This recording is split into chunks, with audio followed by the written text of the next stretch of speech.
evening, everybody, and welcome to another episode of the Caring Chat Show. Just to remind you all that all the views that we express tonight are our own views and not the views of the companies that we work for.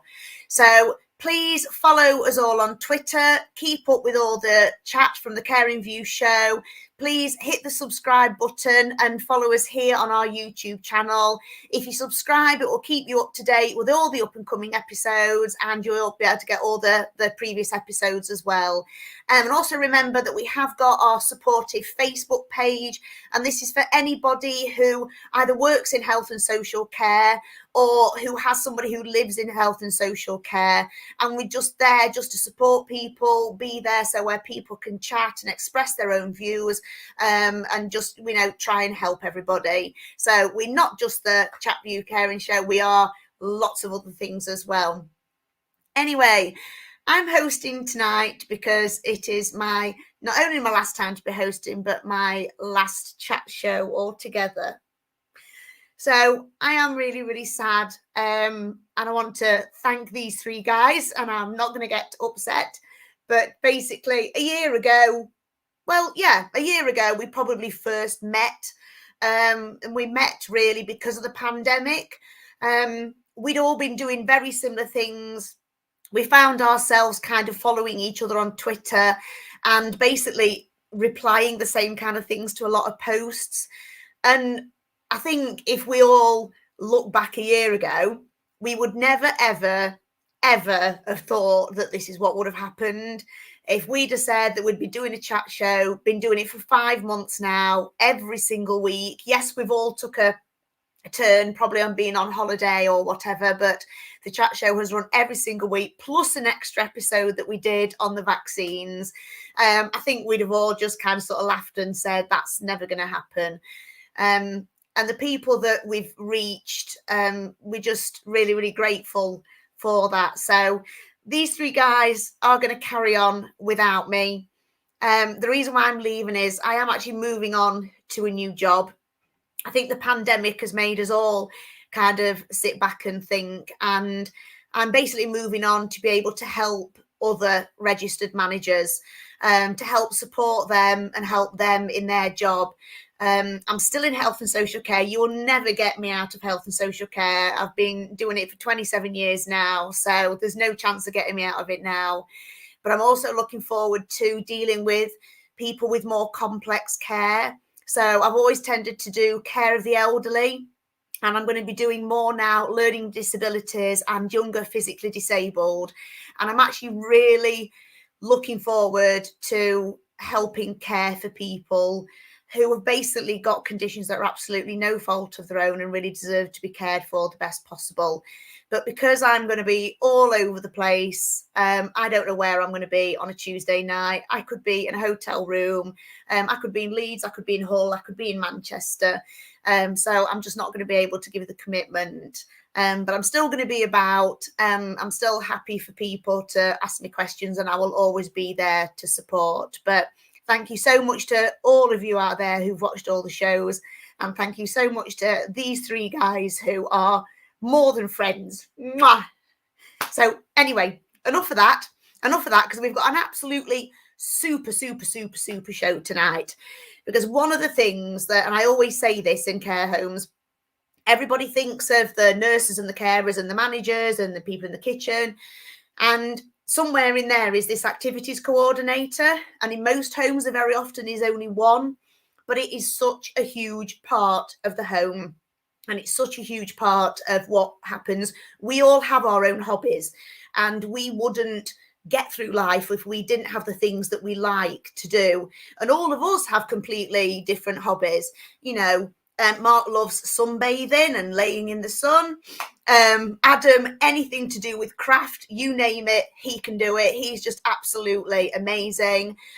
Dawn is a lifelong Queen, royal family, anything to do with it fan. And enjoy being in a choir. And no, I'm not singing tonight, Aslan, so please do not ask me to. It is not happening.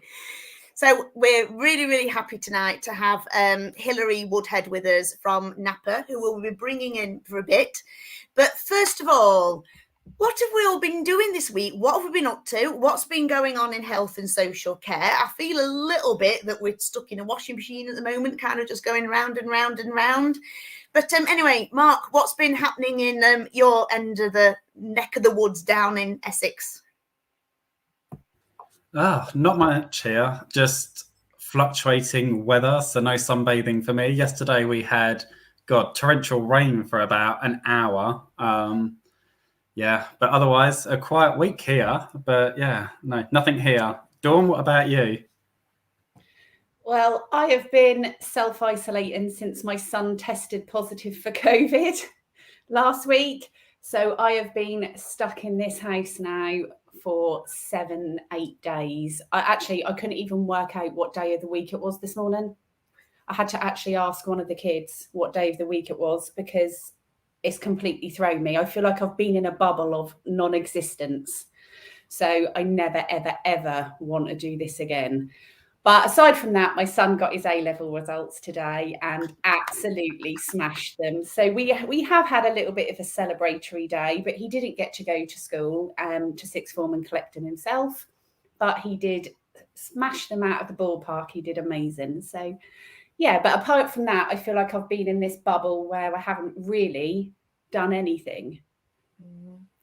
Has it kind of made you realise, Dawn, what it's been like for others? Because I've got to admit, I've kind of said all along, even though we've been working on the front line and we've been in the pathway of COVID, I've always said to people, do you know what?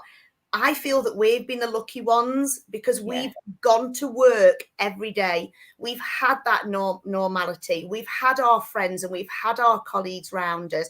Yes, we've dealt with a pandemic, but, you know, we've had all that around us. I mean, just 7-8 days, that's all you've kind of done so far. Has it given you a little bit of taste of how it must have felt for all those people who kind of have had to isolate and people in social care and everything who haven't been able to go out at all? Absolutely. It has massively impacted us as a household because when we can't go out and get a pint of milk, we can't just pop to the shop, we can't even walk our dogs. And that's something that my husband's used to doing every single evening. He takes the dogs for a really long walk and we haven't even been able to do that. So how people felt for months and months and months and months, I feel for people because I've done 7-8 days and I'm going stir crazy to the point where Mark's almost convinced me to go clubbing at 23:59 on Thursday in London because it's an opportunity to do something other than sit in this house. But no, how people did this for so long, I have no idea. I woke up this morning, didn't know what day of the week it was. I actually chose what I was going to watch on TLC. That was the momentous of my day. So yeah, hats off to anybody who's done this for months and months and months. Yeah, it really does make you realise, doesn't it? Definitely, you know. So Adam, what's been happening up in Lancashire? Oh, I must admit, I've had the most incredibly busy week this week. It's been absolutely mental. We booked our health and safety audit. Thought, you know, why not? Let's get our health and safety audit done for the week. Literally, the day of the health and safety audit or the day after, I got my phone call to say that my interview was booked with CQC for my registration. And then the day after that, a PIR dropped in my inbox. So I was like, oh, I'm not going to be short of stuff to do for the next 4 weeks or what have you. So yeah, it's been really busy. Had my interview today with CQC. Quietly hopeful. I have put in our support group, if anyone is planning on becoming registered or is waiting their interviews, I have put in our support group the questions that I was asked as well, and I'm happy to go into in-depth detail for anyone who is slightly concerned or worried, because I'm not going to say it was a walk in the park, but it was definitely really informal and really sort of relaxed. And if you know your stuff, you know your stuff. It's believe in yourself. At the end of the day, we do the jobs because we're fantastic at them, so we should believe in ourselves. And I know I'm the person that was going, oh my god, I'm absolutely panicking, and it required you three to go, just calm down, you'll be fine. But peer-to-peer support, utilize the people that are out there to help you. Other than that, we had a really great meet with the social care innovators regarding the public image of care. And we're working on engagement with providers, engagement with directors. We're looking at local authority engagements at the moment to try and drum up more people to want to engage to improve the sector. And this morning we had a really encouraging meeting regarding recruitment in social care. So if anyone is interested in joining us at Social Care Innovators, you can find us on Twitter, you can find us on LinkedIn. We'll try and put the Twitter address up at some point during the show. But, you know, we're a bit fed up now of waiting for the government to provide us with the reform, so we're trying to do it ourselves. Other than that, it's been quite quiet. It doesn't sound quiet to me, Adam. Doesn't sound quiet at all. Honestly, this guy just never seems to stop. Really, really doesn't. So, but yeah, good luck to you. And Adam's quite right. And he's just said there, that's what it's all about. It's all about peer support. We all know our jobs, you know, we all know what we're doing. And that's the whole point of being there for each other, definitely. So yeah, please pop over to our Facebook page, because Adam has put all those hints on there, and they are really, really worth looking at. The only thing that we've had from government in the last week was actually the day after our show, last Wednesday, the 4th. They did actually publish the guidance on mandating vaccines in care homes. I think it's a 36-page document, 46-page document, somewhere around about that. Anyway, lots of pages, lots and lots and lots and lots of pages. And it's not even finished yet, because they still haven't quite finalised how we work around people with medical exemptions and how that is actually going to work. But it is definitely well and truly going ahead. So from the 11th of November, anybody who works in health and social care has most definitely got to have their double vaccines. What is a little bit strange, and I've got to admit that I cannot quite get my head around, is that residents don't have to be double vaccinated. Okay. But visitors and relatives don't have to be double vaccinated. But any workers, like contractors coming into the home, do. So if I've got a plumber who comes into the home, and not for an emergency, obviously if it's an emergency it doesn't matter, but if I've got a plumber coming in because we've got a crack in a sink and it's been like that for 6 months and he's coming to repair it, or if I've got my electricians coming in to do the PAT testing, or people coming in to do the fire alarm testing, they do have to be double vaccinated.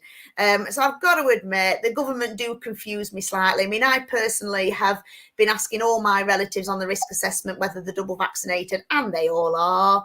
But yeah, it just confuses me a little bit how they make their mind up on these things. I mean, what does everybody else think? Can I tell you what's really confuddled the fudge out of me on this? And I had to really choose my words there. I could feel it slipping out, so I was very careful. I think it's page 44. They talk about unfair dismissal. And about what classifies as unfair dismissal, what doesn't classify as unfair dismissal. And great, granted, fine. Someone doesn't want to have the vaccine, potentially, you're being dismissed. Do we dismiss them? And I've spoken to my HR company about this, and they are none the wiser. Do we serve them notice on the 16th of September if they've not had the vaccine, or do we wait till the 17th of September? Do we wait until they've got the correct amount of notice period from between we give them the notice to the 11th of November? And let's say that's the case, or we wait until after the 16th of September. They turn around on the 5th of October and go, oh, do you know what? I've changed my mind. I'm going to have my vaccine now. And they have the first dose. Do we then pay them the interim period whilst we wait for them to get the second dose? Because there's got to be a period for that. Or do they have to work? Well, obviously they can't work because they won't have had both vaccines. So is it unpaid leave? Do we have to terminate them and then re-employ them? Can we tell people at interview that we're not interested in taking them on because they're not having the vaccine, or they've not had the vaccine, but they may change their mind if they get the job offer? Is it discrimination? Yeah, absolutely. And I think this is the bit that people don't say. We did the whole show on it, and it is as black and white as no jab, no job. But what people aren't getting is it's the employment law bit behind it. Employment law is massive, and we will all, and most care homes will have some HR company who help them on this, because you really do have to be careful with employment law, definitely. And it's that bit of it. I mean, normally you would only dismiss someone from the job if they have actually done gross misconduct and normally gone down the whole disciplinary route. So, you know, you're absolutely right, Adam. It is just something completely alien to us. And there are just so many, but what if this and what if that? And we've got to do it right, because if we don't do it right and there isn't the right wording in those letters, you know, it's going to come back and bite on the backside, basically. So, yeah. But I actually think it says in that guidance that not having the vaccine isn't classed as gross misconduct, or honestly, the wording of that guidance, or especially on the unfair dismissal page, is incredibly difficult to wrap your heads around. I mean, the other thing is, I've known providers in our local area who've been questioning, because it's regulation, whether it's actually law, and we have to adhere to it, because not all the regulations are law. So just so everyone watching this, if you are confused about it, it is law. It's been written into the Care Act as an amendment. Happy to share that link in our Facebook group as well for everyone. So it is unfortunately law. We do have to stick by it, but we've not really been told what the regulatory sort of backlash is going to be if we don't stick to it, or if homes are working with people that are unvaccinated. And there's still no sort of safeguard for the workforce out there planning on this mass exodus from the 11th of November. I could talk about it forever. It really... Yeah, we could definitely, like you say, it's another probably whole topic. So anyway, come on, let's go into activities, because we know that this is also a huge topic, an extremely positive topic, a very empowering topic, and it's one that we're really, really excited to talk about. So we are going to bring Hilary in now. So welcome Hilary Woodhead, who is from Napa. Really, really pleased to have you tonight, Hilary. She is an absolute mindful about activities in health and social care, not only the importance of it and what it can actually do, but all the different sorts. So activities isn't just playing bingo. Activities isn't just doing a little bit of arts and crafts or a bit of baking. There is so much more to it than that. So anyway, Hilary, if you want to just start by introducing yourself and just telling us a little bit about actually Napa and actually sort of what it does. Hi, everybody. Really lovely to be here. Thank you all so much. I was desperate. It was lovely waiting in the wings and listening to you all. I could have listened to you all night. So thank you for pulling me in. I was starting to really think about the topics you were discussing and not what we were about to discuss. Good timing there. Good timing. Yes, I'm Hilary Woodhead. I'm Napa's Executive Director. And I've been with the charity almost 2 years, and what a 2 years it's been, as you've all just been describing. Prior to that, I worked in health and social care for the last 30 years and started out as an activities coordinator. When I think I was one of the first activity coordinators probably in the UK at that time. And ever since, really, I've had an interest in well-being, in how people spend their time, and I really liked the introduction around, you know, we all have hobbies, we all have things that matter to us, because I think we have to remind ourselves of that, actually, that this isn't something that activities isn't something that we think up to do. It's something that we all do every day. It's part of who we are, and it's part of how we express ourselves. So I'm really pleased to have been able to kind of come full circle really in my career and end up kind of back where I started in many ways, but with various years of experience doing different things across the health and social care sector. And my background, my kind of professional interest has always been in dementia care. So I've worked and helped to develop and manage dementia care services. Kind of that's where my background is, and particularly care home services. My time at Napa, the last couple of years, obviously, has been we've been on quite a journey, as we all have. I think one of the things that we're really proud of is that we've been able to respond to the needs of our members. We have about 3,000 members. And we estimate that about 90% at the moment of our members are care homes, and each care home is a member in its own right, regardless of whether they are part of a larger group or not. So about 3,000 care homes, and what we've tried to do over the last 18 months or so is to make sure that all of our services are relevant to what's been needed at the time, which has meant kind of a digital transformation, really. So we've put everything that we do online. all of our kind of face-to-face work, whether that be kind of training and consultancy and sort of in-person support, has been delivered virtually. And our support services are all really around the professional development of activity and care teams, and with a view to kind of support them really to prioritise activity and engagement.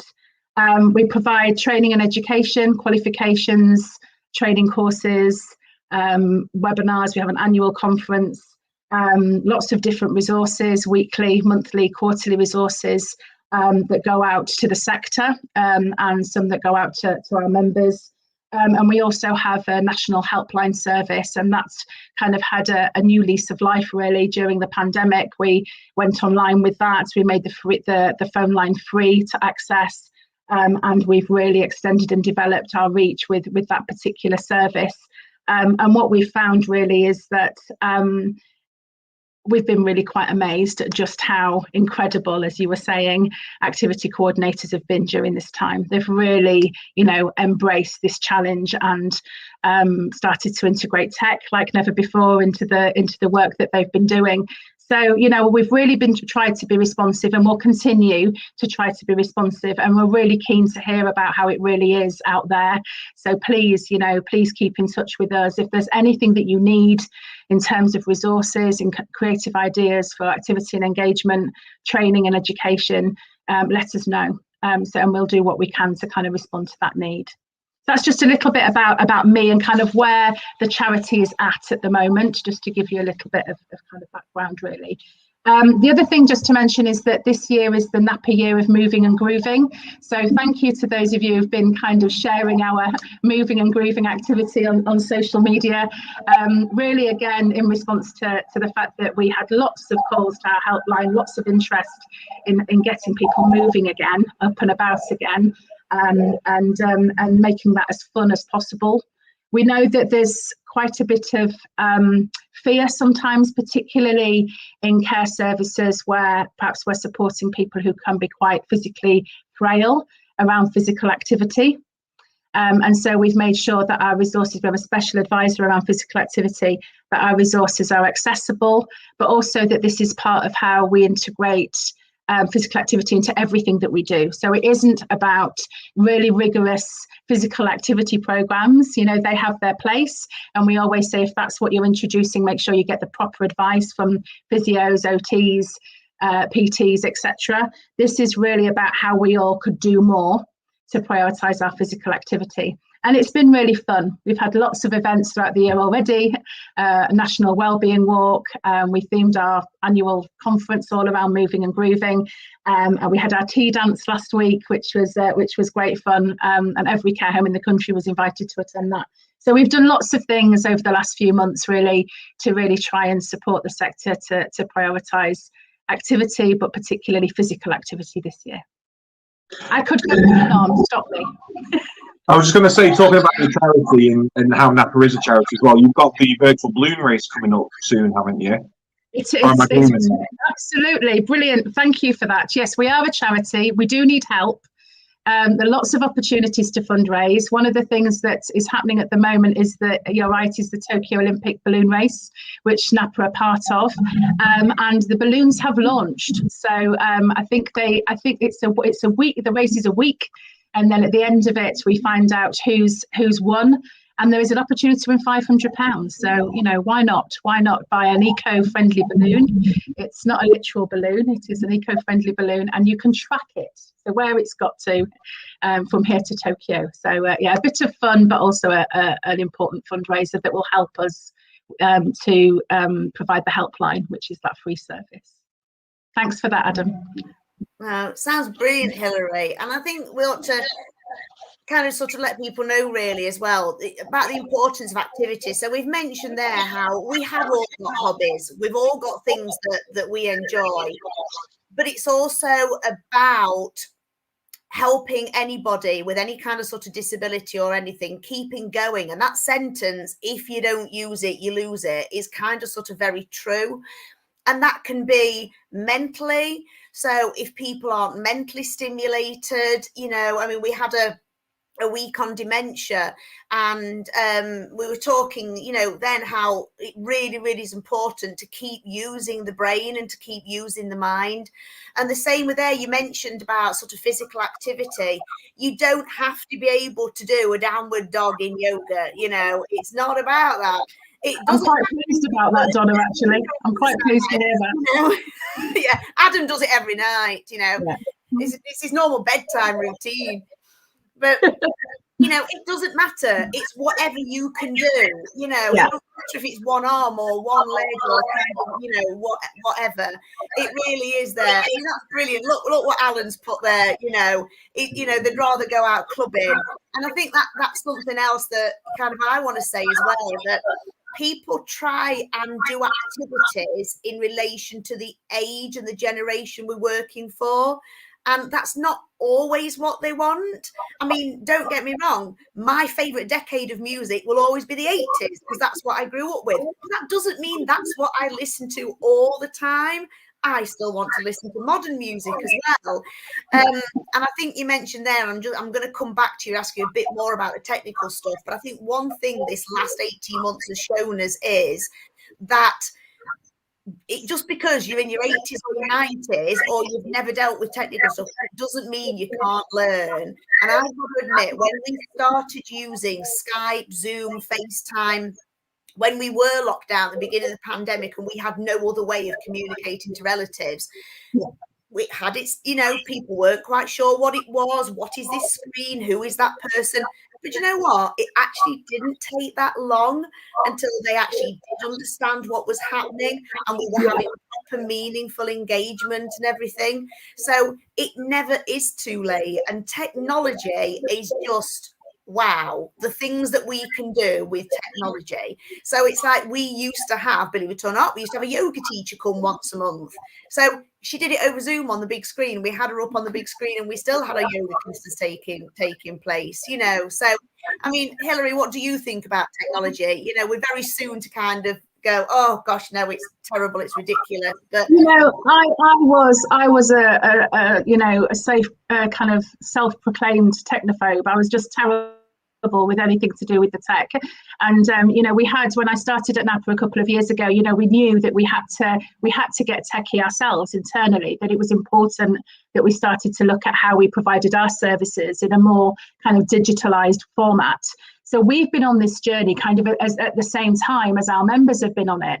And I think we've kind of helped each other out in that regard, really. We've listened to what they need, but we've also tried to understand some of the potential challenges that they might be facing. And all care homes are slightly different, and they're in, some care homes are in the middle of nowhere and have internet issues, and all of those challenges that kind of can get in the way. But I've been absolutely amazed, really, and at the way in which we internally at Napa have made this transformation, but the way that we've been supported by the sector, but the way that we've also been able to support the sector, because it's been like this kind of transformation has sort of been reflected back at us. So every time, we hear about an activities coordinator maybe who's tried a new device or a new way of doing something and it's worked really well, we've been able to share that with all of our other members and enthuse other people, get them to have a go, think a bit creatively about their use of tech. At the beginning of the year, we developed a resource with Alive. They'd done quite a bit around the use of tech, about getting creative with tech. And it was so well received. And I think the reason why it was so well received is that it was really varied. We put in there so many different examples of how you can integrate tech into the activities you're already doing, but also to say, start where you're at, start with what you feel comfortable with as staff, and teach each other first, so that, because there's probably quite a bit of skill and talent in your own team, how can you help each other just as we've helped each other to learn about the tech, help each other to feel a bit more confident. And actually, it doesn't matter if it goes wrong. I think we've all been on Zoom meetings, gone live on events like this, and it's all gone wrong. And actually, everyone's quite forgiving. We're all learning, and so I'm all for it. I kind of have gone on a bit of a personal journey, I think, as well, and realised that it really we've had to do it. We've had to embrace it. and that it's been wholly positive for us as an organisation, but I think also for care homes. It was the right time. It needed to happen, and COVID, I think, has just gave us that push in the right direction. And it's not really just us and yourselves and other organisations and charities that are learning. It's everyone that lives in support. So the amount of people in our homes who have, started to use. I mean, we've got a Google Home. Other smart devices are available on the BBC, but so they are. And they absolutely love the idea of being able to ask it to play any song that they want. And they've gotten so used to that ability now just to play their own music. Oh, it's magical. Just watch this. Such and such, play such and such. And it's fantastic to be able to connect them with the wider community via technology in a way that we never thought possible. Social media being one of them. Because Mother's Day, Father's Day last year were incredibly lonely. And being able to put photos up on social media and they'll go, how are they going to see them? And then go, but this is your son in Australia. And them having a conversation through the social media is absolutely incredible. So everyone's done a lot of learning. I think it's, like you say, I agree. It's been a revolution in technical kind of, in terms of the digital kind of technical approach, really, hasn't it? And I hope we can sustain that. Yes, nothing replaces being face to face. Of course it doesn't. I'd love to be there with you so that we could have a coffee and a chat afterwards. I think we all miss that, don't we? But I think, the next best thing has been the ability to embrace this technology, which as we've all said, has been wholly positive. Yeah. But it's also, I think we need to remember as well, though, don't we, that even during this pandemic, that actually, I mean, not a great deal has happened in my home has changed in regard to activities. We didn't have any entertainers in because we couldn't, but yet within the actual home we still continue doing as much as we normally do, really. I'm going to put us all actually on the spot tonight, and I want us all, so we now this, I didn't know we were doing this, but I'm doing it. We're all going to try and think of something that we do in our homes that perhaps people don't consider as an activity. So to try to give people kind of sort of a different idea, really. So I'll kind of kick off whilst you three are all trying to think of something that you do. Because obviously, like I say, everybody thinks of the, activities as your normal games day or doing a bit of baking or doing the bingo or whatever. So, I mean, we do all sorts. We do actually quite a lot of gardening activities. We find that a lot of our residents love the outdoors, love doing gardening. It's brilliant. They get their hands dirty. They can be using the hands. And then it's a really brilliant project because they can be actually watching those flowers and watching those plants grow. And it's something that you can do all year. So everybody goes, well, you can't do gardening in winter. But what we do in winter is we do things like make lavender bath bombs. So we can actually harvest the lavender and make bath bombs from it. We can make wreaths. We can make flower decorations. So gardening is actually an activity that you can actually do 12 months of the year. And another really powerful thing that we do that I know that a lot of other homes do, but, some might not, is that we have nursery children in.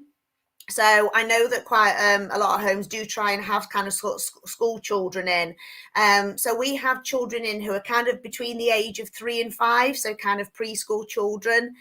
And we've actually continued this throughout the pandemic because, again, we continued it over Zoom. So we had the children on the other end of the Zoom call. And it was actually amazing. And what is so great about it is that, let's be honest, children make us all smile. Perhaps not Dawn, because she's got quite a lot of them. So I don't think they make us smile every day, although her son definitely has done today.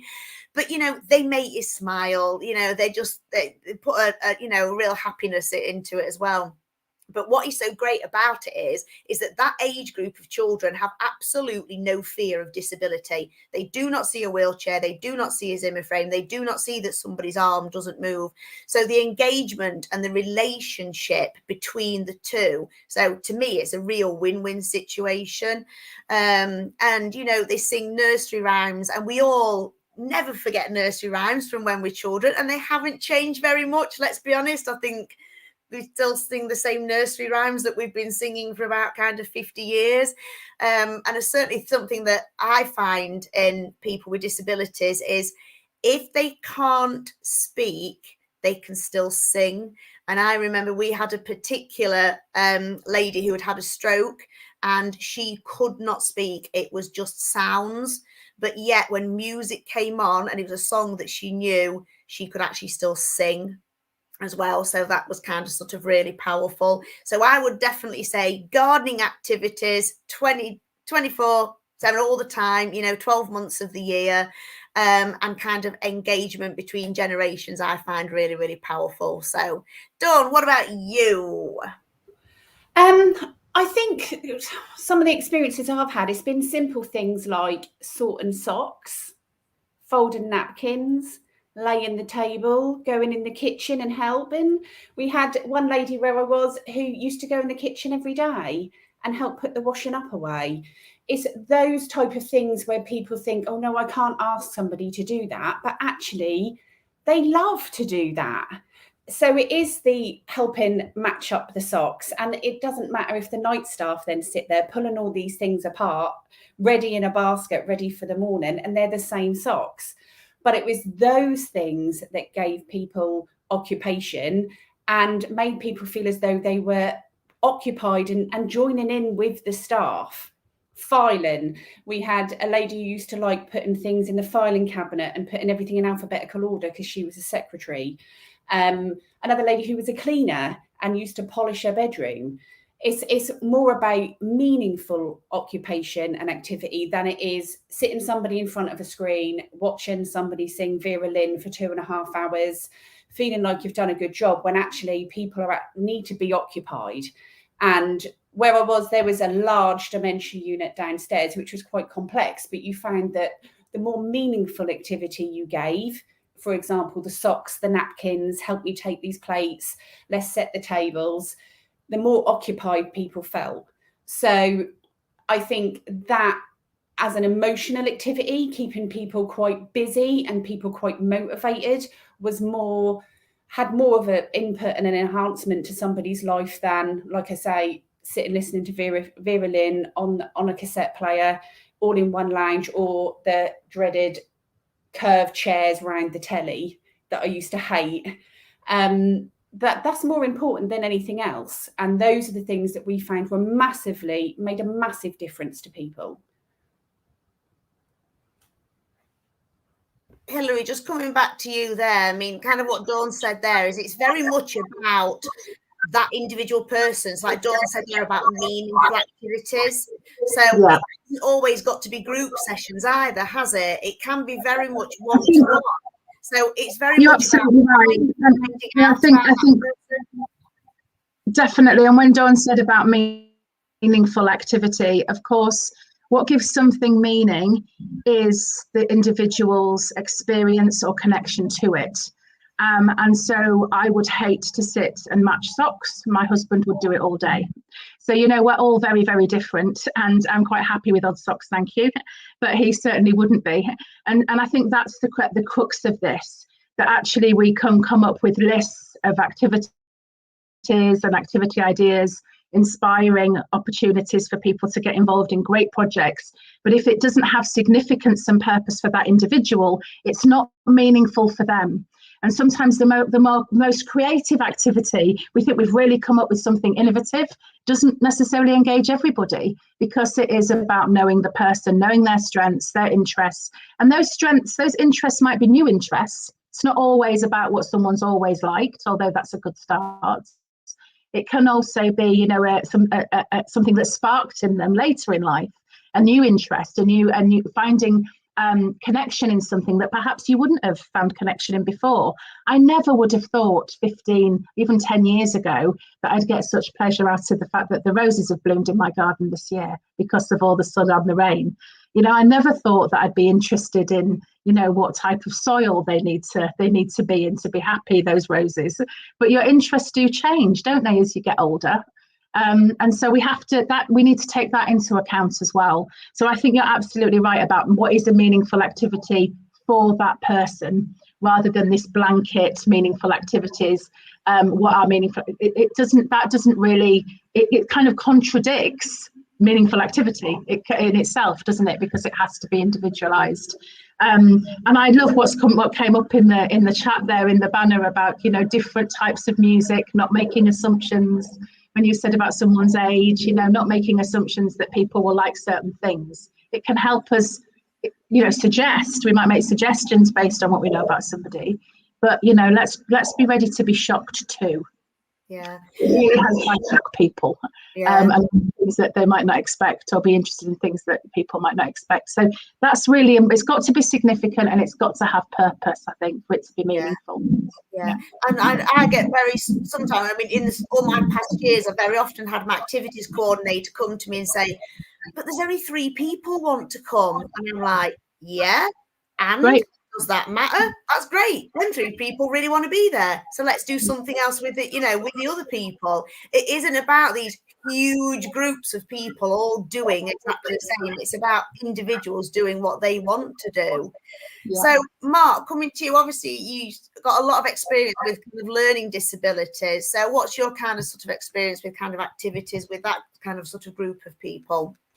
Yeah, I think touching on the meaningful activity, I think one thing that's very frowned upon is somebody just wanting to spend time in their room or chilling out and watching Netflix or just lounging around and doing, you know, nothing. And the regulator, the CQC, absolutely hate that if it's on an activity planner. But actually challenging that and saying, actually, somebody really enjoys doing that. So actually, if that's what relaxes them, calms them, you know, adds meaning to their day, then actually we should be encouraging that. I think one thing for me is definitely for people with a learning disability, and I think we see it more in LD homes than we do with elderly, is finding out people's goals and aspirations. And it's strange because even if you're supporting somebody with a learning disability that's in their 50s, 60s, you still seem to do it more than maybe those that would live in an elderly home. And I think it's breaking down that goal of whatever it might be. It might be that actually they want to start using public transport and going out on their own again, and breaking that down into mini steps and achieving that over a period of time, and actually celebrating each success. It might be for somebody getting on a bus might be a really big thing, you know, if there's a big crowd, or, you know, having to talk to the bus operator or the driver, and yeah, really celebrating those successes. And I think it's just about finding out about the person. And I think coming back to Google Home, and I won't say the other one because otherwise mine will start talking to me, is we put them into the care home during the pandemic, and actually it showed for us how much different music people liked, and music that none of us really thought about, like reggae and, you know, jazz and things that you just wouldn't think about and play every day. I think it's hard, isn't it? Because you have the younger generation of staff that would play probably songs that I would play that are in the hits, so you like your Justin Bieber or Ariana Grande, and you have the older staff that would probably play a lot of the music from their generation. But yeah, no, it was really, and I think just watching people come alive to music was really good, but also how they could use those devices to access what the weather was going to be like or what was in the news. And it just gave them a bit more of informed. And we ended up having about 4 devices by the time I left in their one home, so in various places. But, you know, so yeah, I think for me, I'd love to see more goal orientated within elderly as opposed to kind of the mundane tasks. But I think we've touched on that, and the comments tonight have been great about how services and people are doing that. So that's great, Mark. And then finally coming to you, Adam. I mean, I've got to admit, when I look on Keeplegate's Facebook page, there is you have so many amazing themed days, and you so go for it, you and your team. I mean, they just look such fun. I think for me, the biggest pet peeve I have is when people go, "Are you allowed to do that in a nursing home? Can they do that in a care home?" And it's like, well, what's the difference? You know, when people come around and have a look at our home and they'll go, you know, what's for lunch and everything, we'll go, well, this is our sort of menu and this is what we do, and, you know, they can have anything they want, and there's wine here, and they're allowed to have wine. Well, yeah, why not? They're of age. I don't have to ID them. They're more than welcome to have it. So it's this idea that there's off-limit activities that really get to me. So yeah, we've had our casino days, we've had our James Bond days, and we've had all sorts of things. And we've really tried to bring that technology into it so that we can give people experiences that they may never have had. So we use a lot of green screen stuff now, and we'll get people posing for photos, and we'll say, look, you know, what do you want to be posing in front of? What do you want the background to be? And they really went for it on James Bond Day, and we had people wanting to be the villains sat there. We've had people wanting to be the heroes, and it was great being able to show them how that technology worked. We're a little different. We don't have activity coordinators, and that's through choice. For me, the approach is, and everyone's been fantastic during the pandemic, but early on in the pandemic, everyone will probably be aware, I set up a virtual forum so people could keep connected, we could keep activities going, so we were doing Tai Chi and darts tournaments and stuff. But the number of times we went to link up with a care home and we got, the activity coordinator is not in, so we can't do it today. The activity coordinator's off, so we can't do it today. And it was like, no. Activities are part of holistic care. They are part of personal care. They are part of essential care. So I think sometimes if we marginalize it and sort of go, these people do the activities, when they're not there, they sometimes don't happen. And, you know, it probably only a small percentage where that happens. So for us, the activities are a 24/7 sort of thing, and meaningful activities, all about occupation. And we observe people. So we've got someone who lives with us at the moment who will go around and pick up all the empty cups and empty saucers, and that's what they want to do. So they do it for us, and it's absolutely fine. You know, we don't do the whole no, stop, don't. You might drop it and break it, and that's a risk. It's fine, and it's an acceptable risk. We've risk assessed it, and using those meaningful activities to provide a sense of well-being and a sense of worth to people's lives. Because for me, no point living longer if we're not living well. And if we're not living stimulated and we're not living to our full potentials, then, you know, what's the point? What's the point? I just cannot wait for the day that I am in the nursing home and we are booking entertainers to come in and sing Britney Spears' Toxic to us, because, oh my, I am living for that. And I think the other thing that I also want to bring up that is rapidly heading our way is a shift in culture in people who live in care homes, especially in the younger care homes now, in your learning disability homes, but in the elderly care homes, of the growing LGBT aging population, because that is also something to be considered. So things like Pride Month, things where we may not normally think, oh, that's an acceptable thing to do with elderly people. It's about getting to know what people's histories are and what their cultures are, and, you know, being respectful to that, you know, celebrating Eid and committing to Ramadan and educating everyone else in the home about it as well, so it's inclusive and diverse. So yeah, not just bingo. I think you've mentioned something there which I think is really important, Adam, and I found this with my relatives, something that they actually asked me for.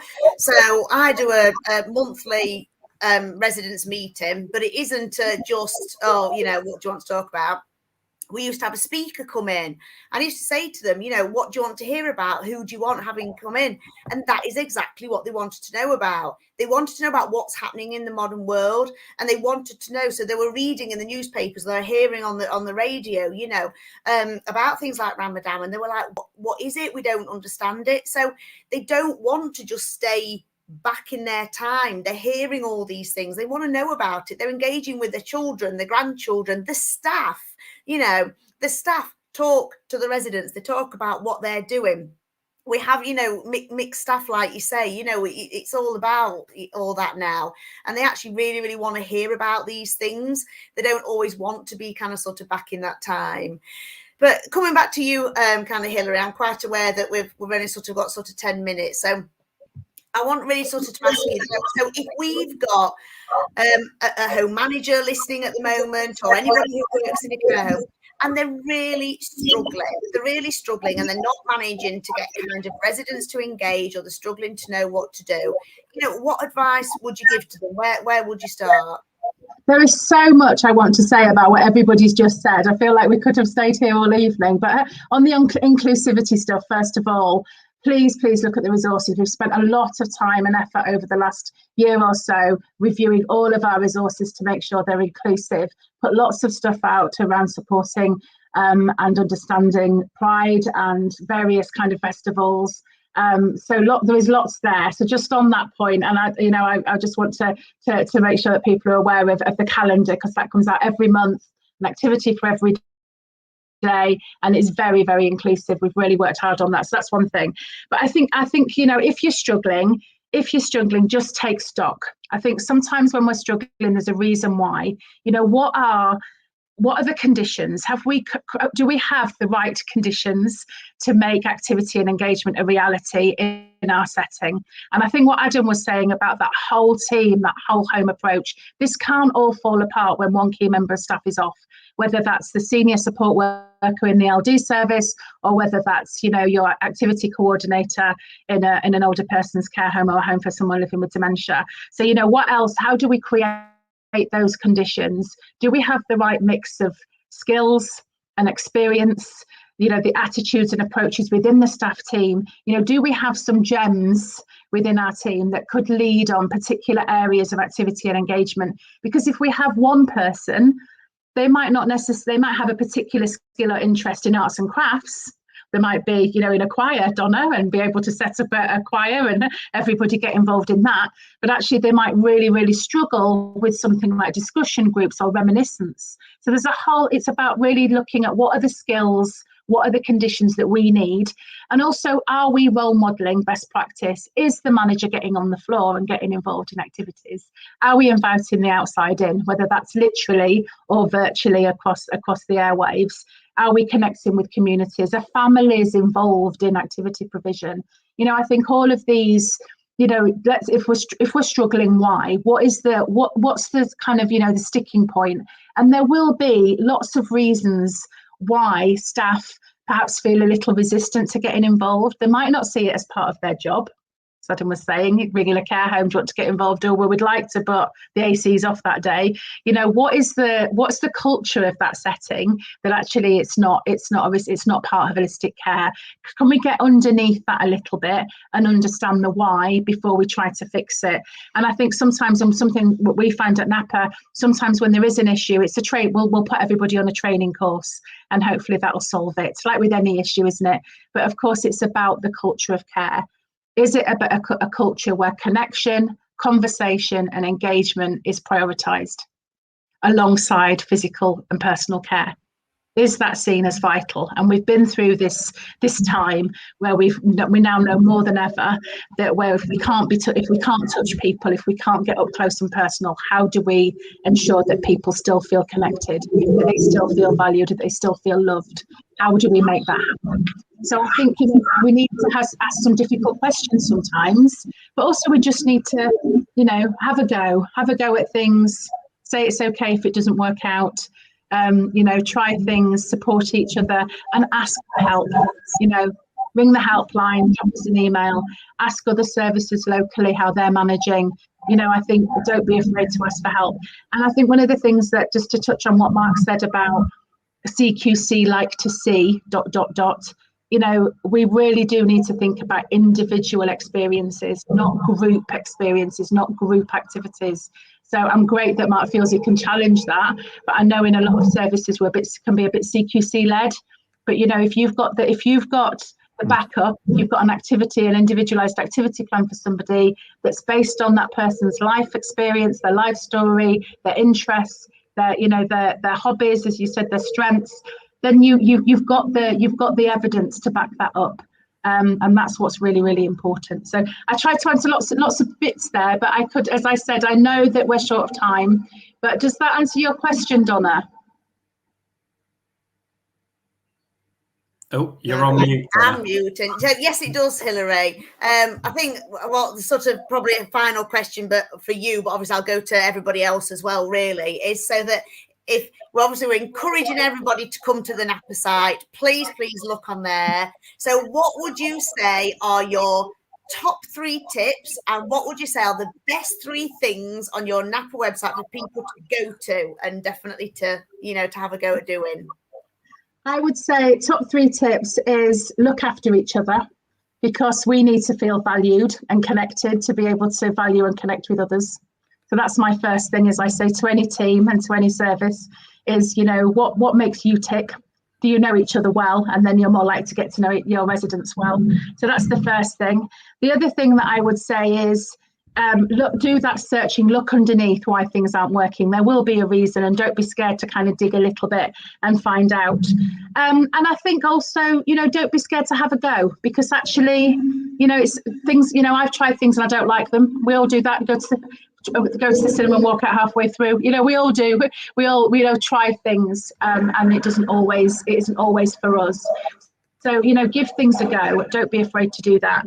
And the top 3 things, I would say, we are very, very proud of Napa News. It goes twice a week. It goes to 7,000 inboxes twice a week. It's absolutely jam-packed of our own resources, but also collaborations with our partners, national projects that you can get involved in. So sign up to Napa News.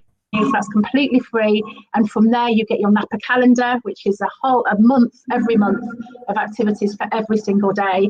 And the other thing I would say is watch out for our new website, which will be launched in the autumn, and we will have an app associated with that, so you'll be able to download all of our resources onto a handheld device, which we're really, really excited about. So and finally, and I must just say this really, really quickly, otherwise I'll be in big trouble, is do give Natalie a ring on the helpline. She's really happy to talk to people about where they're up to, and also sign up for Arts in Care Homes Day, which is the 24th of September this year. We're really, really excited about Arts in Care Homes Day. So yes, that's me, I think. Oh, honestly, it just sounds amazing. I mean, why doesn't anybody use your resources? Honestly, it really, really does sound amazing. So Mark, any other questions for Hilary or anything else you want to say? I think for me is there are so many more resources on the Napa website, like the jobs board, the suppliers, there's the used book section. It's a whole suite of different things. So I think if you haven't been on it, or you haven't been on it in a while, it's definitely have a look at it. I think one thing that I wanted to touch on that Adam touched on was about risks and positive risk taking, because I think so many times I hear, oh, you can't do that. What about the risks? A risk assessment is just a piece of paper that reduces the risk. And I remember in the winter, we had a snowball fight in the learning disability home. And so many of them, we probably had half that were in and half of them were out. Well, we just bought the snowball fight inside. And why not? Everybody that wanted to be involved was in the lounge, and we just had a snowball fight. And we did the same in the summer with a water fight. And I remember we were just running around the care home with water pistols, having probably the best time ever. And I think, anybody that says you can't do something because of a risk assessment, in 2021, we can reduce almost all risks, or do the activity somewhere where there's less risk. So yeah, definitely need to review risk assessments. Really good point. Really, really good point. And I absolutely agree with you. Yesterday, somebody who came into the care home yesterday was at home boiling kettles, getting in hot baths and peeling their own vegetables. And today, maybe that's been taken away from them. So you're absolutely right. There's daily risks that we all take, a part of life, aren't they? And we just need to make sure we've covered ourselves with the assessments. Dawn, coming to you. Yeah, I think following on from Mark's point, I've kind of been really involved with the activities that go on within any of the homes that I've worked in. And we've had the residents have had some really positive experiences with wishes and going on Harley Davidsons and getting in a swimming pool, and somebody wanted to go on a hot air balloon. And there's been so many things that we've encouraged people to do and take those positive risks. As well as that, we've had somebody tell us to make it snow in the summer. So when it was 30 degrees a few months ago, we bought a snow machine and made it snow. So we've it's about tailor making it. And I do think that the activity coordinator's job is one of the hardest in a care home, because you could have, from 1 minute to the next, you could, like you said, you could have 3 people in a room, Donna, and the next minute have nobody, and you've got to try and tailor make this. So what resources and training is there available, Hilary, on the website or with Napa? Absolutely, thank you for that. If we've got time, I will spend a couple of minutes just describing that, if that's okay. Wonderful. So first of all, there are some resources that are available to everybody. And there are some resources that are available to Napa members. And Napa membership is very, very affordable. So if you were to join for the first time, it'll cost you £90 for the entire year. And every single member of your staff will get free e-learning, in induction around activity provision, and they will get access to all our resources, and the manager will be able to access free e-learning about the manager's role as well in terms of activity provision. So that, and I could go on, there's so many benefits in our support package for our members. Then we have all the qualifications, so you can train in activity provision at level 2 and 3. And we also have dementia qualifications as well, learning disability unit, depending on which setting you're in, so that it's really tailor-made. And they're accredited with OCN and endorsed by Skills for Care. So we have the bespoke kind of courses. So, you know, Adam might ring me and say, I'd like a day for my entire staff team, and we can deliver that on Zoom, or, you know, when we can, come in person. Or they can come on our open course program. We have a range of courses, couple every month, that you can book onto yourselves via Eventbrite, as well as those commissioned courses. And we also have the qualifications, the e-learning programs, the annual conference, and monthly webinars, all of which are free. So there's so many different ways in which people can learn about activity and engagement. One of the things that we're really, really keen to do, and we've started this last year, is to provide monthly reflective practice sessions for staff as well. So anybody, regardless of where they work or what they do, if they have engagement and activity as part of their job, they can come along to some of those support sessions. And that's the Support and Share Network, and that happens every single month online. So there are lots of ways people can get involved through the membership, but also through the free subscription via Napa News as well. It sounds a bit like a win-win situation to me, Hilary, to be perfectly honest. Good. And we've got a little discount code for those that are watching tonight. So if you're not a Napa member yet and you would like to be, you can join for £65 instead of 90, and that will take you right through to the end of March 22. So please get involved and just say Napa 21. Get in touch, and we will make sure that we sort out Napa membership for you at a discount rate. That's definitely, absolutely. And thank you so much for that, Hilary. That's really, really nice of you to say. So yeah, please take Hilary up on that, because it sounds absolutely fantastic. So we are just slightly over time, but finally I am going to come to you, Adam, whilst he's just blessing, typing away there, doing everything in the background. So anything final to say, Adam, and can you let us know what you've got up and coming next week? So, no, I just wanted to just echo what Mark and Dawn have said, and, you know, really utilising the moving in aspects as well. Like Hilary said, you know, they were doing one thing one day, moving somewhere, and they can't do it anymore. But, you know, let's break it down even further. They're moving house. So why don't we make it more like moving house than moving into somebody else's room? So pick your colour of your walls, pick your bedding and your curtains, and turn that into the true sort of moving experience. Otherwise, they may not recognise it as moving home. They may just see it as staying somewhere different. You know, bring your own stuff with you. And clutter. Have meaningful clutter around your home, so people aren't waiting for us to start doing the activities. Make sure there's magazines lying around, and jigsaws and puzzles and things that people are actually interested in. Yes, IPC. Yes, keep everything clean. Yes, blah, blah, blah. We do that in the background, that's fine. We will worry about that. Let the family in your homes enjoy their life as best they can do. And I think that's all I want to say. I must apologise, I am having to dash now. So I will leave just quickly. So I'll hand over to Mark and Dawn for letting us know what we've got coming next week. But Hilary, thank you so much for joining us. And Donna, gonna miss you. Change your minds.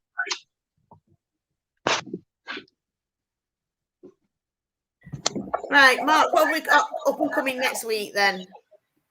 So we've got some really exciting weeks coming up. We've got a social worker coming up in a few weeks' time. Actually, quite fittingly, with the A-levels, she didn't want to go to university, so she studies to do a social work degree, is now a social worker. Dawn, I will let you announce what's next week, because I know that you've been busy organising that. Yeah, so next week it is all about nutrition, and we have the lovely Sandra Robinson from the Dysphagia Kitchen coming to speak to us about IDSI, and also about how we can still eat well even on a pureed or an IDSI followed diet. So yeah, that's really exciting. Sounds fantastic, guys. So I mean, all I can honestly say is, you know, I know I'm going, and I am really, really sad, but the Caring View is going to continue.